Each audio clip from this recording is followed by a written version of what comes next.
Hi friends, आपण माने तो बिरी चकुली एवं बिरी बड़ा खाइथिबे। आज मु आपन को बिरी रे पूरी तयारी करी देखेबी। एई रेसिपीटी पूरा नुआ। आपण माने 2-3 घंटा पूर्वरु बिरी को एमती भिजै नेबे एवं ग्राइंड करि आनिबे। चलंतु एबे बिरी ग्राइंड कर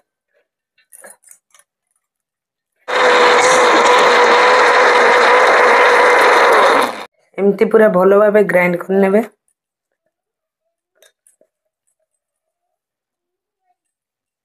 ग्राइंड करी गुटे बेला को रखिबे एवं सेथिरे आवश्यक मुताबक अट्टा देबे। सेथिरे टिके भी पानी देबे नाही।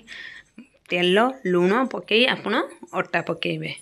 देखो एमती अट्टा पकेबे। सेथिरे जुआणी मध्ये अल्प पकेइथिबे, टेस्ट भलो आसीबो। मु भी पकेइछि किंतु वीडियो शूटिंग हेइनी। देखो एमती पूरा अट्टा चकटिला भलिया गुळा करनेबे एवं किछि समय रेस्ट पई छाडी देबे।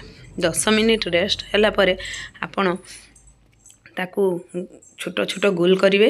ता पूर्व कढ़ई मु गैस रे बसई देछि एवं सेथिरे तेल पकाउछि। मु तेलर बोतल र छिपी न खुली के पकाउछि बिली मो हजबैंड हसुचंदी सेठी।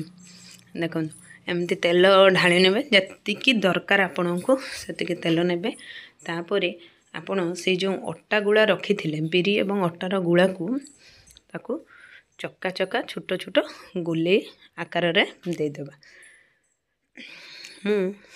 अट्टा को गुड़ा करने भितर आपण मैंने जाई मो चैनल को सब्सक्राइब कर दियंतु एवं पाखरे थिया बेल आइकन को मध्य दबाई दियंतु। सबूर रेसिपी एवं कॉमेडी वीडियो आपण माननकु जल्दी आसी जो। एमती पूरा चिकन भाबे गुल करनबा। सबु को मु एबे भलो भाबे गुल करि नेउछि।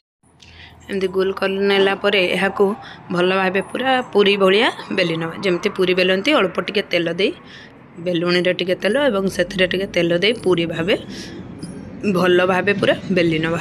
ना पतला बेसी पतला करिवेनी नहले फुलिबनी। मीडियम साइज रो पूरी भाबे बेली नबा। एवं एपटे हमर तेल भी गरम हे गलानी। एबे हमें तेल रे ताको छाणीबा। देखंतु तेल पूरा गरम हे जाय छै। मु चेक करली तापर पूरी टी छाणुची। देखंतु पूरी पूरा फुलिबो। टिके भी माने पूरा जेमती आपण अट्टा मैदार पूरी तैयारी करते ताठारु तो बहुत टेस्टी लगे। थरे एमती घरे तैयारी करी निश्चित देखंतु एवं खांतु। मते कमेंट करी कहबा को भूलिबे नै जे केमती हेछि। पूरी टी पूरा हमर फुली जाई छै। देखंतु बहुत भलो भाबे एमती करी हमें सबु पूरी के बेली नबा एवं ताको छाणी नबा। मु गुटे परे गुटे पूरी बेलुची एवं छाणुची। देखंतु केपरी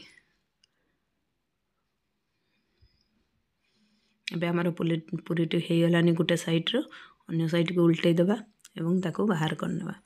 आ गुटे पूरी भी मध्य पकेबा। आपण 2-3 टी पके परिबे किंतु मते गुटे गुटे पकेबा पई भल लागे। तेनु मु गुटिए गुटिए पकेई छाणुची। गुटे बेलुची गुटे छाणुची। एई भली भाबे सबु पूरी की बेली छाणी नेली। देखंतु एबे सबु पूरी एमती बेली गुटे गुटे करी छाणी नेबे। सबु पूरी फुलिबो। गुटे भी पूरी अफुला रहिबो नाही। कहीं पूरा माने एते टेस्टी लागुथिला, बहुत टेस्टी। आपण माने थरे निश्चित घरे ट्राई करंतु बिरी पूरी देखिबे। आउ अट्टा मैदा रे पूरी करिवेनी, केवल बिरी अट्टा रे पूरी करिवे। देखंतु एमती सबु पूरी गुडा को भलो भाबे पूरा फुलुची। पूरा फुलका फुलका पूरी। या को मटर आलू तरकारी किंबा बुट डाली आलू तरकारी सहित खाइबे। उफ की टेस्टी, पूरा मजा आसे जो। देखो तेल भी लगुनि। पूरा पूरी पूरा पूरा परफेक्ट। ए भली भाबे मु सबु तक पूरी एमती गुटे गुटे करी छाणी नै छी। एबे चलंतु या को खाइबा पई देबा। गोटे सिंपल पूरी, गोटे बिरी पूरी। बिरी पूरी सिंपल पूरी, बिरी पूरी सिंपल पूरी, बिरी पूरी सिंपल पूरी। के खाइबा आस। एटा उटे सेटा उटे, एटा उटे सेटा उटे, एटा उटे सेटा उटे। एई देख लक को एई गोटे खाउची देख।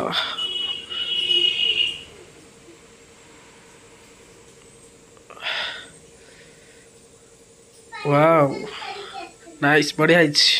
एटा भल हिच किंतु एटा बहुत मस्त है। बहुत बढ़िया है। एटा मस्त है। एटा मस्त है।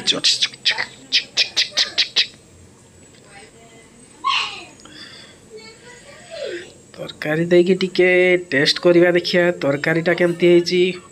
वाओ नाइस फुल पूला बोबाल मस्त ହେଇଛି पूरा 100 रे खेल।